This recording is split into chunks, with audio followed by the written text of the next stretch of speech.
जय हिंद दोस्तों, नमस्कार। मार्क्स ऑफ यूट्यूब चैनल में आपका हार्दिक स्वागत है।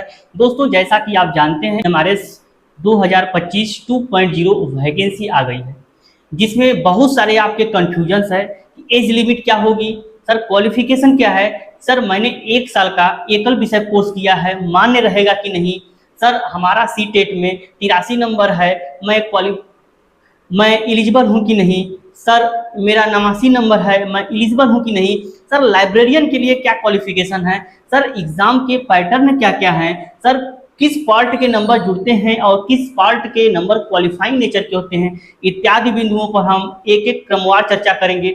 उससे पहले यदि आप नए हैं तो हमारे चैनल को सब्सक्राइब कर दीजिए तथा इसे शेयर कर दीजिए। दोस्तों, बात करते हैं EMRS TGT PGT वैकेंसी 2.0 के विषय में। जैसा कि आप जानते हैं 7000 प्लस वैकेंसीज आई है, जिसमें हम पहले TGT का लेते हैं। तो दोस्तों, TGT के लिए 35 ईयर एज लिमिट है, 35 ईयर एज लिमिट रखा गया है। वहीं बैचलर डिग्री 50% अंकों के साथ, बैचलर में आपका 50% अंक होना चाहिए। दोस्तों, बीएड 50% एवं सीटेट जो है सेकेंड क्वालिफाई होना चाहिए। दोस्तों, जैसा कि आपका एक कंफ्यूजन है, मैं आगे उसको बताऊंगा सीटेट को लेकर के। सर मैंने MSc किया है परंतु मैंने सीटेट सोशल साइंस से दे दिया, क्या मैं एलिजिबल हूं कि नहीं, मेरा 83 नंबर है, मैं एलिजिबल हूं कि नहीं, इत्यादि को मैं लास्ट में बताऊंगा। आप वीडियो को पूरा देखिएगा जिससे आपकी सारी कंफ्यूजन दूर हो जाए। दोस्तों, PGT एज लिमिट 40 ईयर रखा गया है। वहीं पोस्ट ग्रेजुएशन में 50% मार्क होने चाहिए। जिस विषय के लिए आप अप्लाई करेंगे उस विषय में आपके 50% अंक होने चाहिए। बीएड 50% अंकों के साथ आपका क्वालिफाई होना चाहिए, यानी PGT EMRS के लिए आपका बीएड के साथ साथ पोस्ट ग्रेजुएशन की डिग्री भी अनिवार्य है। दोस्तों, लाइब्रेरियन के लिए एज लिमिट 35 वर्ष एवं बैचलर डिग्री एवं बी लीज या एम लीज, आपने यदि बी लीज किया है तो भी मान्य है, आपने एम लीज किया है तो भी मान्य है, यदि आपने 2 वर्ष बी लीज कोर्स किया है तो भी मान्य है। दोस्तों, लाइब्रेरियन के लिए सीटेट नहीं मांगा जाता है, केवल बैचलर डिग्री 35 साल उम्र सीमा, वहीं बीलीज व एमलीज की डिग्री मान्य है। सीटेट इसमें नहीं मांगा जाता है।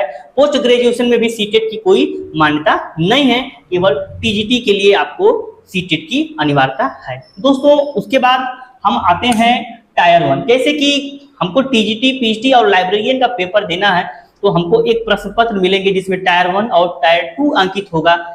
टायर 1 जो होता है दोस्तों, वह क्वालिफाइंग नेचर का होता है। हमको केवल इसको क्वालिफाई करना होता है, इसमें अपनी विद्वत्ता सिद्ध नहीं करनी है, केवल क्वालिफाइंग करेंगे, इसका मेन एग्जाम में नंबर नहीं जुड़ेगा। दोस्तों, पार्ट 1 में जनरल अवेयरनेस 10 नंबर का, वहीं पार्ट 2 रीजनिंग 15 मार्क की पूछी जाएगी।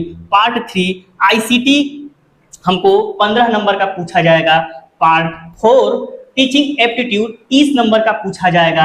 वहीं पार्ट 5 हमारा एक्टिविटी बेस्ड पेडागोगी जो 20 नंबर का पूछा जाएगा। वहीं NEP 2020 का बहुत इसमें रोल है और यह 10 मार्क की पूछी जाएगी। यह पार्ट आपका क्वालिफाइंग नेचर का है।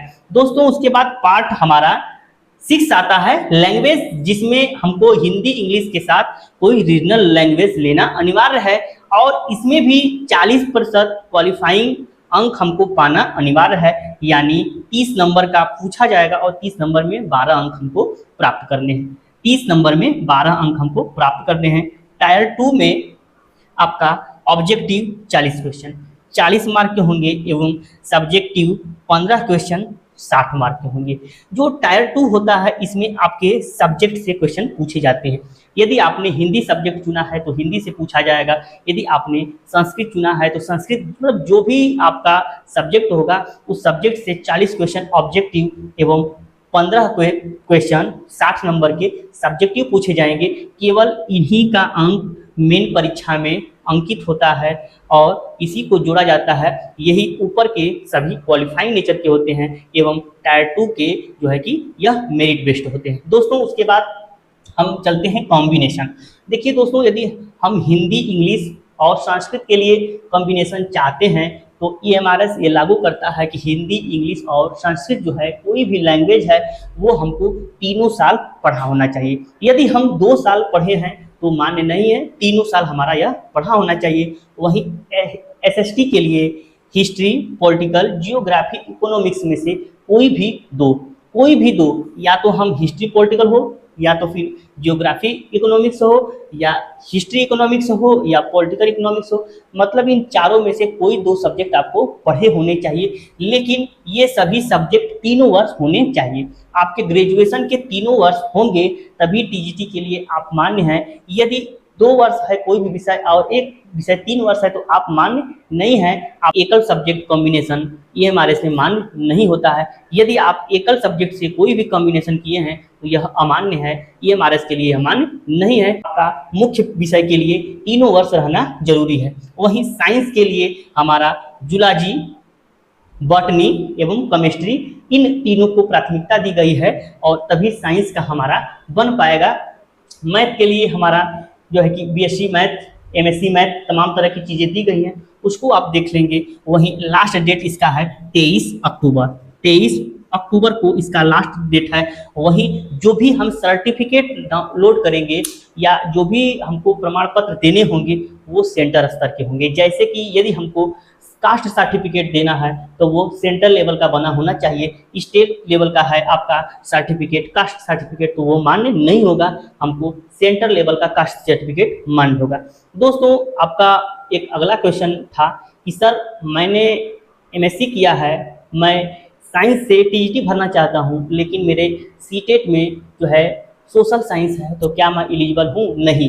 यदि आप साइंस के टीचर बनने चाहेंगे तो आपको साइंस से सीटेट की परीक्षा पास करना है, वहीं सोशल साइंस से आपको टीचर बनना है तो आपको सोशल साइंस से पास करना है। दोस्तों, दूसरा क्वेश्चन ये था, सर मैं ओबीसी हूँ, एससी हूँ, एसटी हूँ, मेरा 83 नंबर है, मेरा 90 नंबर नहीं है, क्या मैं एलिजिबल हूँ कि नहीं? दोस्तों, आपका 83 नंबर है, 82 नंबर नहीं है, 83 है, 84 है, 85 है, 86 है, कितना भी नंबर हो, यदि आप ओबीसी, एससी, एसटी या किसी भी कैटेगरी से बिलोंग करते हैं तो आप एलिजिबल हैं। केवल जनरल जो लोग हैं, ईडब्ल्यूएस या जनरल, उनके लिए 90 नंबर सीटेट में अनिवार्य है। वहीं जो लोग किसी भी कैटेगरी से बिलोंग करते हैं, जो किसी भी आरक्षित कैटेगरी से बिलोंग करते हैं, उनके लिए सीटेट में हमको 83 नंबर से ऊपर होगा तो वह मान्य है। किसी भी भ्रम में न पड़े कि हमारा 90 नंबर नहीं है तो मैं क्वालिफाई नहीं हूँ। आप निश्चित रूप से क्वालिफाई हैं, इसमें कोई दिक्कत नहीं है। मैंने बता दिया कि सब्जेक्ट कॉम्बिनेशन आपका होना चाहिए और तीनों वर्ष होना चाहिए। सीटेट में 83 से प्लस है और आप आरक्षित कैटेगरी से हैं तो आप मान्य हैं। कास्ट जो सर्टिफिकेट है वो सेंट्रल लेवल का लगेगा। दोस्तों, यदि इसमें कुछ छूट बिंदु गया होगा तो आप कमेंट के माध्यम से हमसे पूछ सकते हैं, मैं आपका बखूबी रिप्लाई दूंगा। यदि आपको कुछ इसमें कमियां नज़र आई हो या कुछ भी समझ में आया हो तो कमेंट के माध्यम से ज़रूर हमें बताएं, मैं उसे आगे संशोधित करने की कृपा करूंगा। एवं जो भी आपके रिक्वायरमेंट हैं उनको कमेंट के माध्यम से बताएंगे तो हम उनको दूर करने का जरूर प्रयास करूंगा। दोस्तों, आज के लिए इतना ही, मिलते हैं अगले वीडियो में, तब तक के लिए नमस्कार, धन्यवाद।